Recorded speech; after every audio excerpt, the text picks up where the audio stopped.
Assalamualaikum warahmatullahi wabarakatuh. Yang dimuliakan barisan jawatan kuasa Surah An-Nur Al-Fila, seterusnya para jemaah muslimin muslimat yang dirahmati Allah sekalian.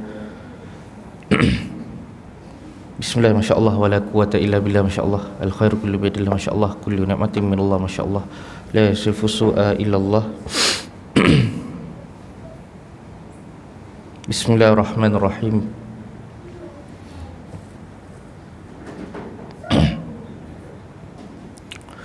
Nawaitu ta'allum wa ta'lim wa tadhakkur wa tadhkir wa naf'a wal intifa' wal ifadah wal istifadah wal hassa ala tamassuki bi kitabillah wa sunnati rasulih sallallahu alaihi wasallam wa du'a ila al huda wa dalalah ala al khair ibtigha' wajhillah mardati wa thawabi qurbihi subhanahu wa ta'ala. Bismillah. Alhamdulillah, insya-Allah kita akan sambung pengajian kita pada hari ini berkenaan dengan tafsir Nurul Ihsan.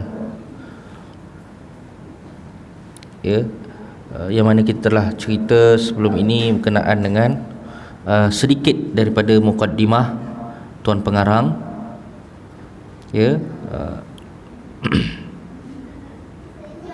iaitu Haji Muhammad Said bin Omar, Qadi Jitra Kedah. Tuan Pengarang ini, jadi kita sama-sama doakan wafarallahu wal walidayhi wal syaikhil jami'il muslimin wal muslimat wal mu'minin wal mu'minat al ahya'i minhum wal amwat. Al-Fatihah. A'udzubillahi minasyaitonir rajim. Bismillahirrahmanirrahim. Alhamdulillahirabbil alamin. Arrahmanir rahim. Maliki yaumiddin. Iyyaka na'budu wa iyyaka nasta'in. Ihdinas siratal mustaqim. Siratal ladzina an'amta 'alaihim ghairil maghdubi 'alaihim waladdallin. Amin. Kita baca sekali lalu mukadimah dia, tuan-tuan, yang mana mukadimah beliau menceritakan tentang pengertian makna Islam, iaitu junjung pada surah Allah, dan kita junjung juga pada tegahnya Allah SWT terhadap sesuatu perkara perintah. Dan makna iman itu iaitu tasdiq biqalbi, iaitu percaya dengan hati. Dan juga seorang Islam itu ada 5 perkara. Yang pertama, mengucap 2 kalimah syahadah, kemudian kedua, sembahyang 5 waktu, ketiga, puasa sebulan Ramadan, keempat, zakat jika ada harta, kelima, haji jika ada kuasa. Ini bahasa kitab lama, tuan-tuan. Haji jika ada kuasa tu maksudnya bukan kuasa apa, tuan-tuan, tapi kuasa bererti maksudnya berdasarkan kemampuan. Kemudian rukun iman ada 6 perkara. Yang pertama, mukadimah Tuan Pengarang, Tuan Guru menyatakan yang pertama apa, tuan-tuan, iaitu al-imanu billah, beriman dengan Allah, Tuhan yang esa. Kedua, beriman dengan seluruh malaikat, seluruh malaikat. Kita bukanlah seperti orang Yahudi yang memilih-milih malaikat mana yang diorang suka, kan. Bila ditanya kepada baginda Muhammad, kan, malaikat apa yang jumpa kan kepada engkau, malaikat Jibril, maka dia tak suka Jibril, sebab tu dalam surah Baqarah tu disebut apa, man kana aduwwan li Jibril, kan, fa innahu nazzalu ala qalbika bi isnillah. Barang siapa yang mengatakan dia memusuhi Jibril, kul man kana aduwwan li Jibril, Allah Taala sebut dalam surah Al-Baqarah menceritakan perangai orang Yahudi yang tidak beriman dengan Jibril tapi dia beriman dengan malaikat lain. Malaikat lain tak apa, sebab malaikat lain turun rezeki, sebab Jibril ni selalu bagi bala pada kami. Itu pandangan mereka. Mana taknya mereka ni bunuh Nabi, kan, tuan-tuan. Orang Yahudi ni bunuh Nabi. Banyak lagi perkara yang dia telah melakukan kerosakan kat dunia ni, termasuk yang apa yang berlaku sekarang, tuan-tuan. Muncullah orang-orang beriman yang masih berbaki di Gaza itu bangkit, dalam peristiwa yang baru-baru ini berlaku, iaitu Taufan Al-Aqsa, kan. Jadi memang pegangan kita berbeza dengan pegangan Yahudi, yang mana kita percaya pada seluruh malaikat. Kemudian hamba Allah itu tiada hingga banyak yang tiada derhaka akan Allah. Ketika beriman dengan segala kitab Allah, iaitu 104 buah, satu daripadanya Quran, 104 buah, Ya, 100 tu apa tuan-tuan? 100 tu termasuklah suhuf-suhuf kan, yang turun kepada Nabi Adam, ya, turun kepada Nabi Ibrahim, ya, turun kepada Nabi Idris, dan sebahagiannya turun kepada Nabi Musa. Jumlahnya 100. Kita pun kena beriman kepada suhuf. Sebab tu tak pelik dalam Quran pun ada sebut suhufi Ibrahim wa Musa kan. Kita baca surah Al-A'la ketika solat witir. Lagi kalau kita dengar pada waktu Ramadan kan, witir Ramadan, kita akan dengar imam akan baca ayat itu, suhufi Ibrahim wa Musa. Kita kena beriman. Dan malah semua kitab kutub samawiyah. Apa kutub samawiyah tuan-tuan? Selain daripada Quran, apa? Injil, Zabur dengan Taurat kan. Keempat, beriman dengan seluruh rasul, ya, 313 orang.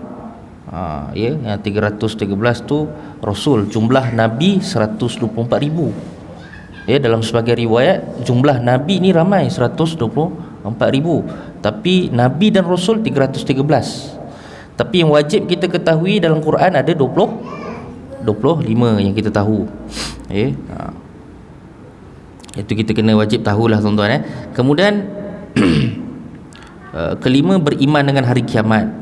Yang ni kita kena berjaga-jaga di samping kita beriman hari kiamat, ya, yang mana kita akan tengok dalam kitab-kitab hadis, kutub sitah kan, Sahih Bukhari, Sahih Muslim, Tirmizi, Ibnu Majah, Abu Daud, Ibnu Hibban, yang 6 ulama hadis ini, ya, ke-6 kitab ni banyak mencerita tentang alamatus saah kan, iaitu tanda-tanda kiamat, kiamat kecil, tanda kiamat besar, ya, dan sebagainya.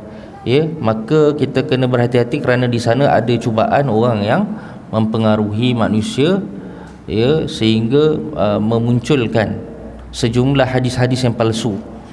Ya, hadis-hadis palsu, kononnya ini peristiwa kiamat, ni kiamat nak dekat, macam-macam lah, ya. Yang ni teori ni, maka dia kenakan selarikan dengan hadis yang Nabi sebut, sedangkan Nabi tak bermaksud demikian, tapi dia cuba nak selarikan dengan kehendak dia. Maka dalam kita berinteraksi hadis-hadis akhir zaman, kita kena berhati-hati. Tak boleh senang-senangnya kita faham macam tu kemudian kita letak ikut akal kita, ya. Kena mesti melalui syarah-syarah ulama. Kemudian ya, beriman hidup segala yang mati dibalas orang mukmin dengan syurga, dan kafir pula dibalas dengan api neraka. Keenam, beriman dengan, ya, baik dan jahat daripada Allah, iaitu qada dan qadar. Tapi tuan guru ni ditulis beriman dengan baik dan jahat. Maksudnya apa tuan-tuan? Baik ke jahat ke itu berlaku, itu semua menurut pada kekuasaan Allah Ta'ala juga. Ya, apa yang timpa kepada kita, orang beriman akan kata kul lan yusibana illa ma kataballahu lana huwa maulana. Ya, apa yang ditimpa kepada kita semuanya ditetapkan oleh Allah Ta'ala, ya, dan Allah Ta'ala lah maulana, ya, Tuhan kami, ya, yang akan membantu urusan kami, ya. Kemudian dan setengah daripada syarat sembahyang ni kita lalu je lah tuan-tuan, suci pada hadas besar, kecil. Hadas besar itu ada 4 kan, antaranya disebutkan junub, iaitu antaranya setubuh lelaki dan perempuan. Kedua, haid, iaitu darah yang keluar daripada perempuan, sekurang-kurangnya umur 9 tahun bagi perempuan. Ketiga, nifas, darah kemudian daripada keluar anak. Keempat, wiladah, beranak, ya, apabila tiada darah. Maka wajib atas lelaki dan perempuan yang junub dan haid dan nifas dan beranak itu apabila selesai mandi angkat hadas besar. Maka rukun mandi junub 2 perkara. Pertama, niat, ya, kena ada niat lah, ya, iaitu ingat dengan hati. Ketiga, jirus, air, ya, iaitu dengan telah aku angkat hadas besar daripada sekalian badan aku. Yang kedua, merata air pada segala rambut, disebut segala rambut, ya, dan kulit, ya, dan pecah-pecah badan. Disebut sini pecah-pecah badan, maksudnya apa yang, ya, badan kita ni sebelah-belah pelipat-pelipat ni, ya, wajib dibasuhi. Maka hadas kecil itu ya, disebutkan maka fardu mengambil air sembahyang itu ada 6 perkara. Ini fardu wuduk lah. Diterangkan pertama niat, iaitu ingat hati ketika basuh muka. Bukan ketika komo-komo, bukan. Niat tu pada tak kala kita basuh muka. Sahaja aku mengambil air sembahyang itu niat dia. Kedua, basuh muka, lebarnya pada rambut kepala hingga bawah dagu, lentangnya daripada telinga kepada telinga, ketika basuh dua tangan hingga lepas dari siku, bukan sekadar siku tapi lepas pada siku. Wajib dilebihkan, tuan-tuan, wajib kita lebihkan. Kalau setakat siku saja tak memadai, dia kena lebihkan. Sebab apa? Siku saja tak memadai, dia kena wajib lebihkan, sebab tak sempurna, melainkan dengan sebabnya itu barulah sempurna. Maka atas dasar itu, kaedah usul fiqh begitu, maka dia kena wajib lebihkan. Kemudian apa disebut di sini? Pertama, ingat dengan hati ketika jurus, ni hadas besar dah selesai. Kemudian basuh, basuh. Ketiga, basuh dua tangan hingga lepas daripada siku. Keempat, sapu sedikit kepala dengan air. Kelima, basuh kaki hingga lepas mata kaki sekalian itu, dan sekalian itu kenalah 3 kali sunat. Keenam, barulah tertib. Rukun sembahyang pula ada 13. Yang ni kita tahulah. Pertama apa sekali tuan-tuan? Niat. Itu penting. Ingat dalam hati ketika kata Allahu Akbar. Maksud dia kata ketika kita sebut Allahu Akbar daripada alif dengan ra tu, maka kita kena ketiga-tiga ta'arud, niat ta'arud, kita sengaja kita ta'yin solat apa, usolli fardu az-zuhri, contoh usolli fardul maghribi, dalam hati kita memadai dah, tak perlu nak sebut rakaat apa semua, itu ta'yin khususi, tak perlu, cukup sekadar tadi niat, iaitu qasad, ta'arud dengan ta'yin. Itu 3 tu yang dibahas oleh ulama mazhab Syafi'i. Kemudian disebutkan di sini, lepas niat kata Allahu Akbar itu, apa dia tuan-tuan? Selepas daripada niat, ni diceritalah. Kalau solat subuh tu 2 rakaat, solat zuhur itu 4 rakaat, tu sekadar niat lah, ta'yin nuriyat, niat. Sembahyang fardu maghrib itu 3 rakaat, fardu isya itu 4 rakaat. Kemudian takbiratul ihram, iaitu Allahu Akbar itu ketika berdiri bagi yang kuasa. Wajib tak angkat tangan tuan-tuan? Allahu Akbar wajib tak? Dalam mazhab kita tak adalah kita kata wajib, malah taklah angkat tangan tu dikira rukun. Macam mana kalau orang yang tak ada tangan langsung kan, macam mana dia nak solat kan kalau macam tu kan? Jadi ulama pun bahas, maka kalau tangan tu dia sekadar sunat saja, sunat saja, boleh saja dia nak berdiri sebut Allahu Akbar, tapi nampak tak cantik. Sebab apa? Seakan-akan sama dengan mazhab Maliki. Maliki kan dia lepaskan irtisal kan. Kalau tuan-tuan pergi Mekah ke ataupun sebahagian daripada orang-orang yang mazhab Maliki ni, mereka akan lepas tangan, dia sebut Allahu Akbar, solat dalam keadaan lepas tangan. Dia tak buat macam ni, dia tak angkat takbir macam kita. Tu beza mazhab Maliki. Kalau nampak ada seorang tu berdiri, seseorang berdiri macam ni tuan-tuan kat surau, janganlah suka hati tegur, tantah dia pun bermazhab Maliki kan. Kita pun tak tahu. Kemudian selepas daripada kedua takbiratul ihram, Allahu Akbar ketika berdiri bagi yang kuasa. Maksudnya kena berdirilah tuan-tuan. Dia tak boleh sebut Allahu Akbar tu ketika dia duduk sambil-sambil tu berdiri. Contoh macam mana? Dia duduk kemudian dia bangun Allahu Akbar, tak boleh. Dia kena sebut Allahu Akbar tu ketika dia dah sedia untuk berdiri. Kalau boleh daripada bawah disebut Allahu Akbar sampai berdiri, maka tak sah solat dia. Tak sah. Kalau dia nak solat sunat, buat macam tu tak apa. Solat sunat tak wajib berdiri.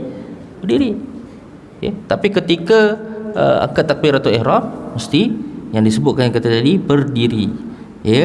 Bagi yang kuasa. Jika tak ada kuasa, maksudnya tak mampu, solatlah duduk, berbaring atau melentang, maka tiada boleh tinggal solat selama ada akal. Maksudnya tak boleh tinggal langsung selama akal dia waras. Keempat, baca Fatihah dengan bismillah. Ya, sebab dalam mazhab Syafi'i, ya, bismillah itu min suratul Fatihah, satu daripada ayat Al-Fatihah. Beza dengan mazhab lain. Ya. Mazhab lain kalau dibaca bismillah tu sebahagiannya berpandangan sunat. Ya, tapi mazhab kita bismillah tu min ayatil Fatihah. Kelima, rukuk dengan tumakninah. Keenam, iktidal. Ketujuh, sujud. Ya, 8 duduk antara dua sujud. 9 duduk bagi tasyahud akhir. Ya. Kemudian ke-10 baca tasyahud akhir, at-tahiyyatul mubarakatus salawatut thayyibatu lillah. Tu bacaan tu kena tepat. Ya. Ke-11 selawat atas Nabi dalam tasyahud yang tersebut tadi. Kemudian ke-12 salam lepas tahiyat dan selawat, iaitu assalamualaikum warahmatullah. Ke-13 iaitu tertib segala rukun itu. Ya. Jadi kita dah selesai baca muqaddimah. Panjang juga tuan-tuan.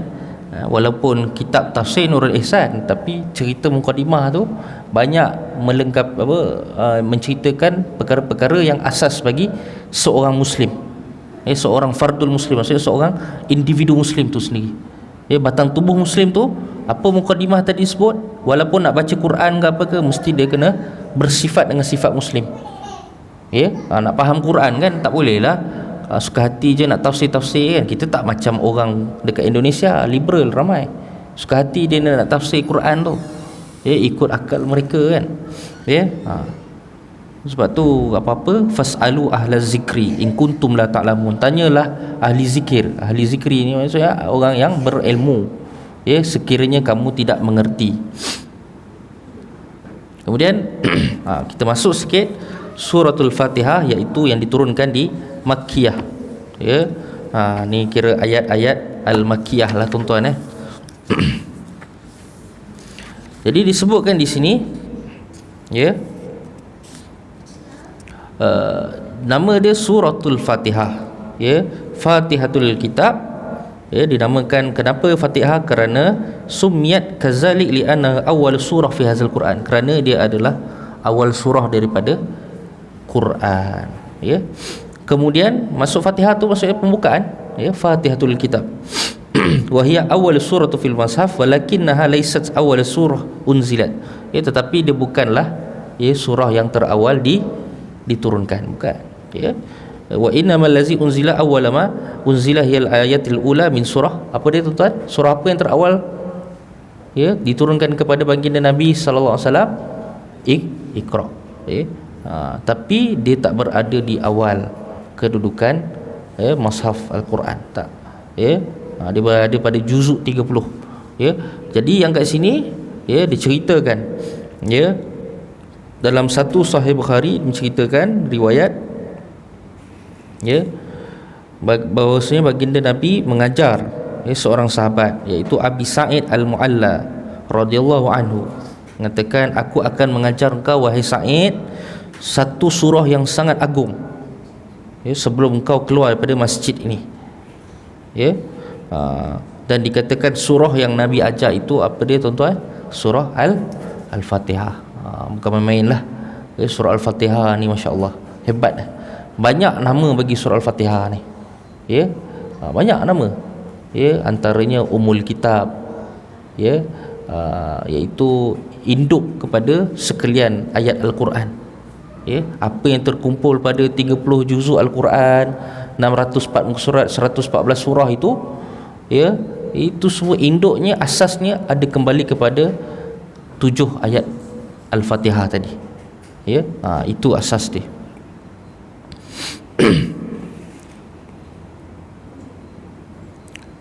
Tadi saya dah sebut, dikatakan surah ini bahawasanya melengkapi apa yang ada pada keseluruhan Al-Quran. Ulama kata apa yang ada pada Al-Fatihah itu dan apa ada pada seluruh Al-Quran tu, Baqarah sampai An-Nas tu, segalanya segala asasnya kembali kepada Al-Fatihah, kandungan makna dia. Dan dinamakan Al-Quran ini banyak nama, antaranya Ummul Quran, Ummul Kitab tadi saya dah sebut, Ummul Quran. Antaranya Asy-Syafiyah, penyembuh. Surah Al-Fatihah ni sebagai penyembuh. Nanti kita akan sebut ada sebagai riwayat yang mana ada sahabat, ada sahabat yang menyembuh bisa kalajengking dengan hanya membaca Al-Fatihah, dengan baca Al-Fatihah. Sedangkan Nabi tak ajar pun, Nabi tak sebut pun, kan? Kalau orang zaman sekarang kata ni bid'ah ni, Nabi tak buat ni, tapi masa tu sahabat berikhtiar dengan membaca Al-Fatihah, kemudian dihembus pada tempat luka, kemudian dapat sembuh.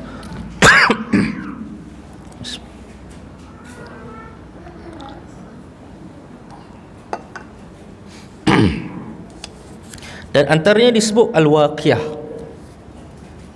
memelihara, wal kanzun, ataupun perbendaharaan, al-kafiyah, iaitu yang mencukupi, yang sempurna, ataupun as-sab'ul masani. Ini pun antara nama lain dia. As-sab'ul masani maksudnya 7 yang berulang.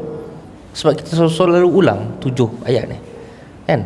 Ketika solat, kan? Ketika kita nak baca ayat Al-Quran, kita pun sengaja nak mulakan Al-Fatihah.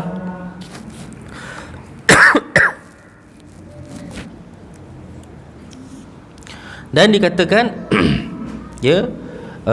bermula surah ini dengan 7 ayat secara ittifaq, maksudnya daripada ayat pertama Bismillahirrahmanirrahim sampai waladdallin, maka itu 7 ayat yang serentak, yang datang. Ajma'u ala anna al-Fatihah 7 ayat, lakin ikhtalafu, tapi ada yang berbeza pandangan. Ada yang memulakan bismillah sebagai 1 ayat, dan ayat kedua adalah alhamdulillahirabbil alamin. Kemudian ar-Rahmanir Rahim ayat ketiga, sampailah ayat yang ketujuh, siratal ladzina an'amta alaihim ghairil maghdubi alaihim waladdallin. Okey, itu satu pandangan. Adapun ulama yang tidak menghitung bismillah sebagai 1 ayat, maka dia akan mengatakan alhamdulillahirabbil alamin ayat pertama, ar-Rahmanir Rahim ayat kedua, maliki yaumiddin ayat ketiga, iyyaka na'budu wa iyyaka nasta'in keempat, ihdinas siratal mustaqim kelima, siratal ladzina an'amta alaihim keenam, ghairil maghdubi alaihim waladdallin ketujuh. Boleh faham? Jadi makna kata dia tak ambil Bismillahirrahmanirrahim tu min ayatul Quran Karim. Ni bezalah, dengan mazhab Syafi'i beza. Tapi kita yang mulzim dengan mazhab Syafi'i kena wajib baca bismillah, wajib baca Bismillahirrahmanirrahim.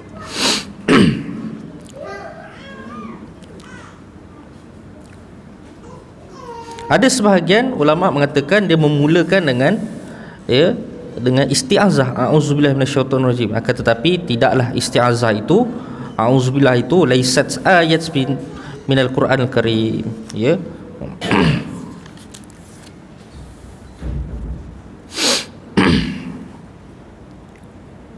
Dan kalau kita tengok Tuan Pengarang kata apa? Segala puji-puji bagi Allah. Ini untuk Bismillahirrahmanirrahim. Bismillahirrahmanirrahim. Alhamdulillahirabbil alamin. Segala puji-puji itu bagi Allah, Tuhan yang menjadikan sekalian alam daripada manusia dan jin dan malaikat dan segala binatang darat dan laut dan langit bumi dan lainnya. Maka tiap-tiap satu itu nama alam, iaitu bermaksud alamat atas Tuhan yang menjadikannya, seperti tahi lembu alamat atas ada lembu. Maka Allah itu nama bagi Tuhan yang disembah dengan sebenarnya. Panjang juga perbahasan ni, dan disebutkan Bismillahirrahmanirrahim. Ini adalah awal jumlah daripada kitab Allah Ta'ala, yang mana Bismillahirrahmanirrahim ini ada mengandungi nama zat Allah, iaitu Allah, dengan nama Allah, wala yuslihu ayakuna sifatan wala yajuz ayakul illallah. Ar-Rahmanir Rahim adalah 2 nama sifat Allah. Ar-Rahman maksud apa tuan-tuan? Maha pemurah lagi maha mengasihani bagi Ar-Rahim. Tetapi dua-dua ni beza. Ya, Ar-Rahman dengan Ar-Rahim. Ar-Rahman ini Allah Ta'ala boleh sayang, boleh bagi kasih kepada setiap hamba-Nya. Ya, tapi kasih itu hanya khas untuk orang beriman saja. Maka sifat itu pada Rahim.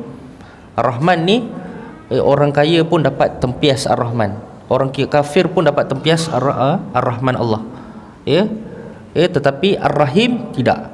Ar-Rahim ni hanya khas untuk khalisatan, hanya khas untuk untuk orang beriman saja. Itu yang disebutkan oleh sebahagian tafsir.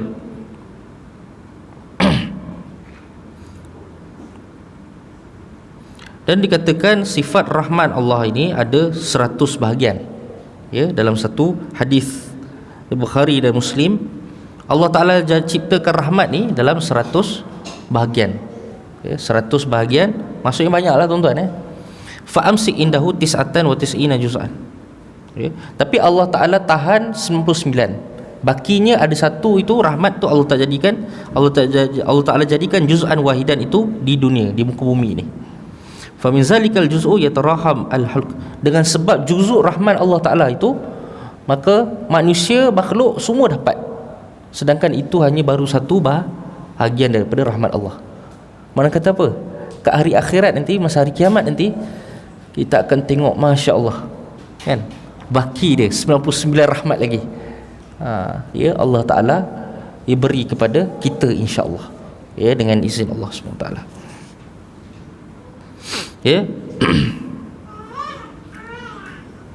Tadi kita dah sebut sedikit tentang Ar-Rahman dengan Ar-Rahim. Kemudian Tuhan yang menjadikan sekalian alam daripada manusia. Puji-puji kan. Puji ni ada 4 ulama sebut. Pertama, puji kepada Tuhan. Ataupun sebahagian sebut yang pertama adalah Allah Ta'ala memuji zatnya sendiri. Allah Ta'ala memuji zatnya sendiri, sifatnya sendiri. Kemudian yang kedua,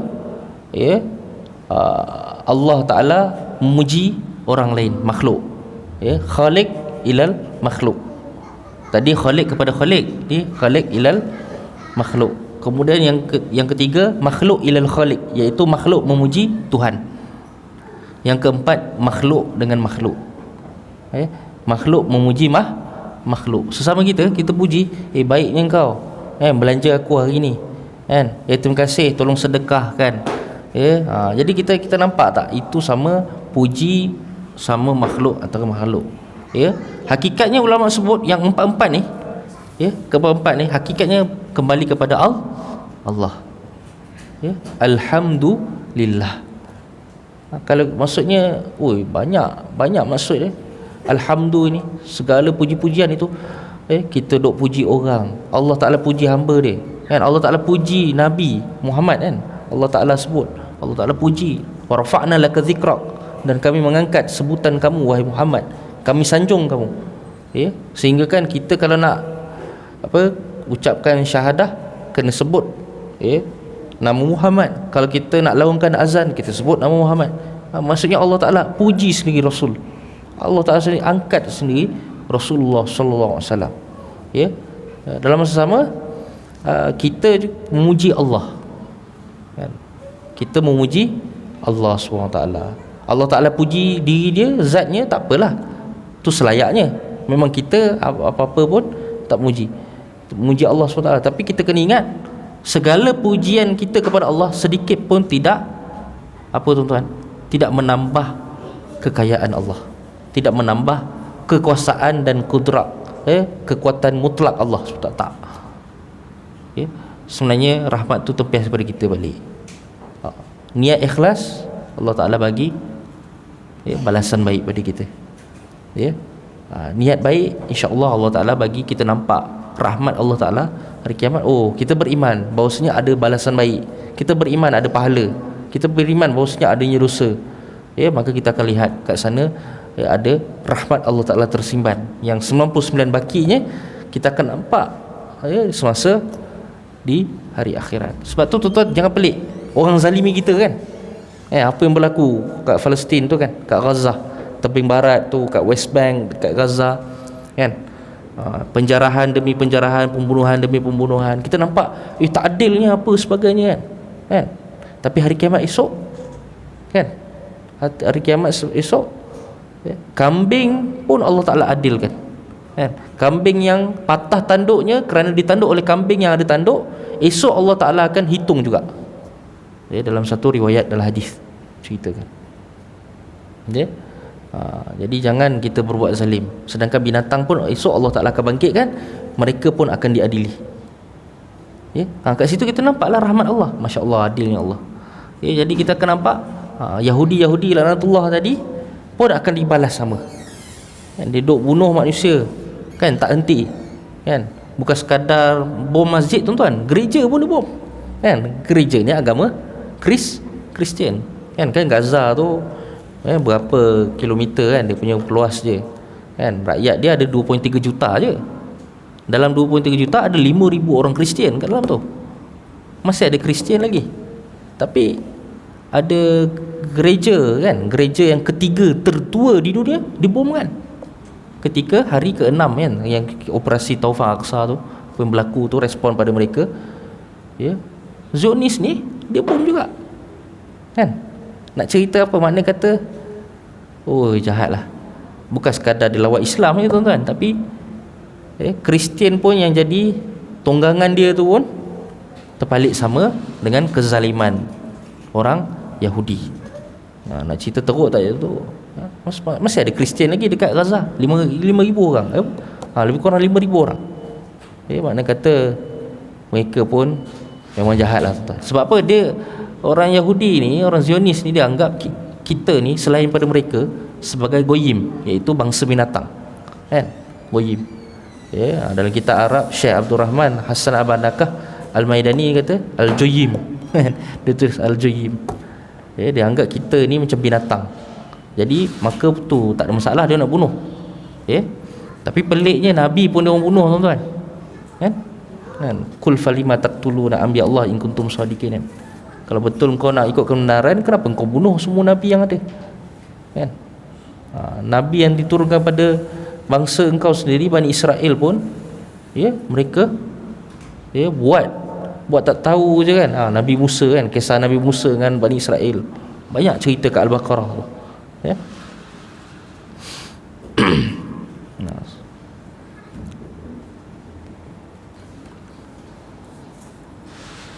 tadi kita dah sebut tentang puji-pujian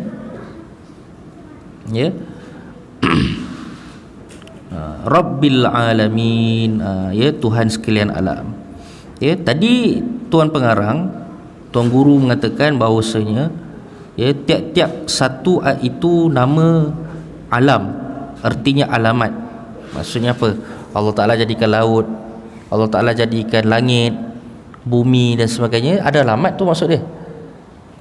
Dikatakan oleh Tuan Pengarang ni artinya alamat, iaitu Tuhan yang jadikan. Maksudnya kata kita tengok alam ni, Allah yang Ta'ala yang jadikan. Sebab tu almarhum Buya Hamka dia kata apa? Mata merenung alam, sedangkan hati melihat Tuhan.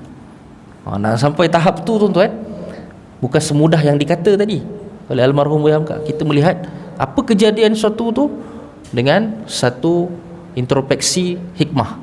Masya Allah kan, betapa cantiknya susunan qadar-qadar Allah SWT. Baik ke buruk ke, illa ma kataballahu lana wa huwa maulana. Kullu yusibana, apa yang ditimpa pada kami baik ke buruk, illa ma kataballahu lana wa maulana. Semuanya cantik, semuanya indah. Kan, masakan tidak tuan-tuan, Nabi Muhammad SAW berdakwah pun pun dihina oleh kaumnya sendiri kan.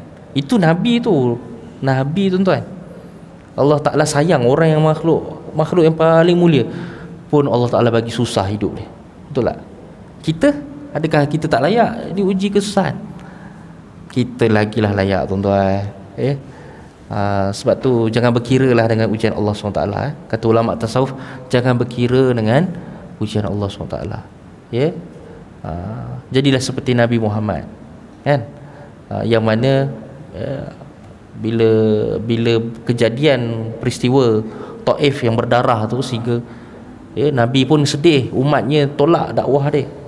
Sebenarnya Nabi tak kisah sangat pun tuan-tuan, batu-batu yang dibaling tu Nabi tak kisah sangat. Tapi yang Nabi kisah apa tuan-tuan? Umatnya dalam kesesatan. Nabi tak kisah pun, tak apa aku kena lempar batu apa sebenarnya. Sampai malaikat pun tawar kan, bukit kan, Jabal Qaiqa'an dengan Jabal Abi Kubais kan, dua ni nak empat penduduk Taif, macam tu je kan, aku boleh offer macam tu je. Allah Ta'ala datang bantu kan. Malaikat Jibril kata boleh, dua-dua ni kita nak empat, habis penduduk Taif, biar tak ada baki pun yang ada, sebab mereka ni kufur pada Muhammad. Tapi kata Nabi Muhammad apa? Jangan, boleh jadi zuriat mereka, aku harap akan masuk Islam, dan mereka adalah kaum la ya'lamun kan. Allah mereka adalah kaum yang tidak mengerti. So maafkan je lah. Nak sampai tahap level tu tuan-tuan, dahsyat tu kan. Jadi Nabi pun tak berkira dengan ujian Allah. Nabi tak berkira. Sudahnya Nabi kata apa? Nabi berdoa kepada Allah SWT kan? Ila man takiluni. Dalam waktu tu peristiwa sedih lagi yang menimpa. Siti Khadijah tak ada, meninggal, dengan Abu Talib pun meninggal kan. Tapi boleh je Allah Ta'ala nak jaga dakwah Nabi dengan Allah Ta'ala membiarkan berpanjangan usia mereka. Tapi nak ceritanya dalam perjuangan ni Allah Ta'ala nak memberikan kemenangan tu daripada dia saja, tak apa ada bantuan makhluk. Allah Ta'ala nak memenangkan Islam dakwah tu tanpa ada campur tangan. Awal-awal lagi Nabi lahir, mak ayah dah tak ada lah kan. Usia muda sempat jumpa Siti Aminah, sekejap berapa tahun dia dah Allah Ta'ala tarik nyawa kan. Maksudnya apa? Tak ada campur tangan makhluk. Biar Nabi, generasi Nabi dan sahabat yang bantu memenangkan dakwah Islam. Masya Allah, hebat tuan-tuan. Maksudnya Nabi menang tanpa ada sokongan yang kuat. Allah Ta'ala tarik nyawa Siti Khadijah, Allah Ta'ala tarik nyawa bapa saudaranya Abu Talib. Jadi sebut Alhamdulillah lah. Allah Ta'ala bagi apa kan, Alhamdulillah kan. Terima je lah apa yang Allah Ta'ala beri pada kita tuan-tuan. Kata Syekh Muhammad Muttalib Syarawi, yang banyak kita syukuri, apa yang kita dapat banyak kita syukur, yang sedikit mencukupi, kata Syekh Muttalib Syarawi. Kalau sikit tak apa, cukup bagi kita, tak perlulah kita nak minta banyak. Apa yang ada adalah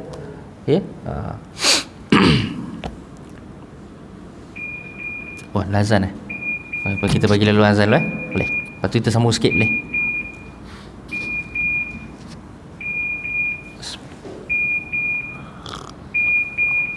Alamin, iaitu merujuk kepada Tuhan sekalian alam. Rabb, iaitu As-Sayyid, Tuhan. Al-Muslih, yang memberi kebaikan. Al-Murabbi, yang memberi pendidikan, memberi didikan. Maka sifat-sifat ni hanya layak bagi sifat Allah SWT. Allah Ta'ala sebagai Tuhan kita.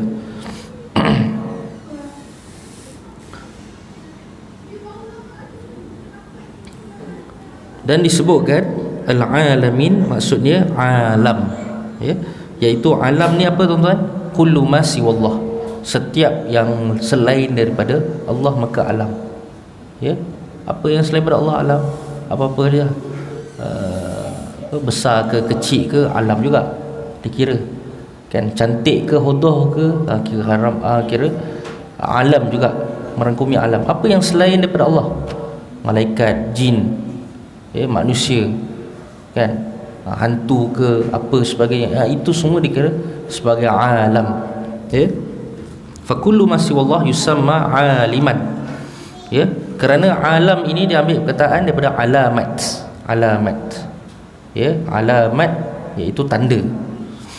Fal alim ma yu'lam bihi Allah Ta'ala, yakni nastadillu bihi ala wujudillah. Maksudnya lebih khusus lagi adalah dengan sebab ada alam, dengan sebab kewujudan alam ini merujuk ke bahawasanya Allah Ta'ala tu ada, Allah Ta'ala wujud kan. Pagi tadi, siang cerah, kan? Lepas tu malam dah jadi gelap. Adanya pertukaran, persilihan, kan? Takkanlah tak ada yang menggerakkan, takkan tidak ada yang tasrif, yang mengubah, kan? Tuan-tuan tadi masuk surau, kan? Letak slipper kat sini, kan? Keluar-keluar tak ada. Mana slipper saya?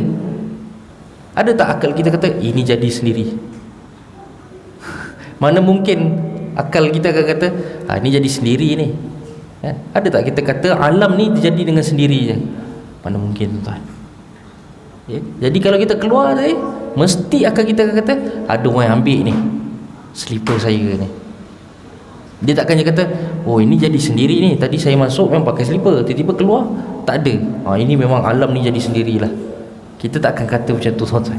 Mesti macam mana pun tadullu ala Allah, mesti akan ada yang mencipta, iaitu Allah SWT. Itu maksud alamin. Jadi penghayatan Al-Fatihah tu kalau kita tengok, Masya Allah, bermula pada Bismillahirrahmanirrahim, iaitu dengan nama Allah. Ya, nama Allah ni, kan, nama Allah ni khusus untuk orang Islam je lah, kan?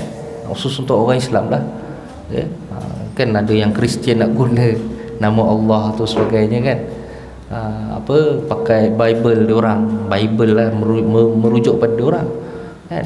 Tapi kalau kita tengok pakar-pakar, antaranya ahli panel mufti akidah sebagainya, mengatakan Bible sendiri bukan daripada bahasa Arab, kan? Daripada bahasa lama diorang, bahasa Aramaik ataupun bahasa Greek, ya? Yang bahasa Hebrew, dan tak ada pun kalimah Allah kat dalam kitab mereka, kan? Yang ada Elohim, kan? Eloh, ya? Beberapa nama, ada 5 yang merujuk kepada Tuhan, tapi tak ada pun sebut Allah, ya?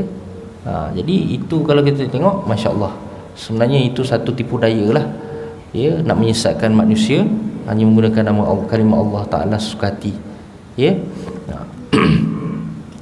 Sedangkan Allah yang Ta'ala kita masukkan, kita adalah Allah Ta'ala yang Esa, tapi mereka tak. Dalam kitab mereka, God in heaven is God. Lepas tu siapa? Jesus is God.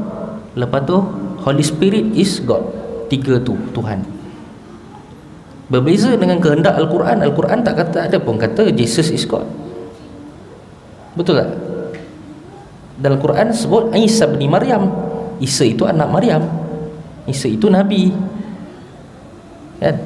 Jadi mereka telah menggunakan kaedah-kaedah yang salah dalam, ya, sejarah mereka lah, ya, mengubah, ya, kitab mereka sendiri, sehingga menyebabkan mereka nak menggunakan Allah, nama Allah Ta'ala sukati, mengikut kehendak mereka, ya, akhirnya bertujuan menyesatkan manusia, ya. Jadi saya rasa setakat itu je, tuan-tuan. Nanti insyaAllah kita akan sambung, ya, Ar-Rahman Ar-Rahim Maliki Yawmiddin sampai habis insyaAllah kalau sempat. Aku qouli hadza astaghfirullahalazim li wa lakum. Wassalamualaikum warahmatullahi wabarakatuh. Izinkan ku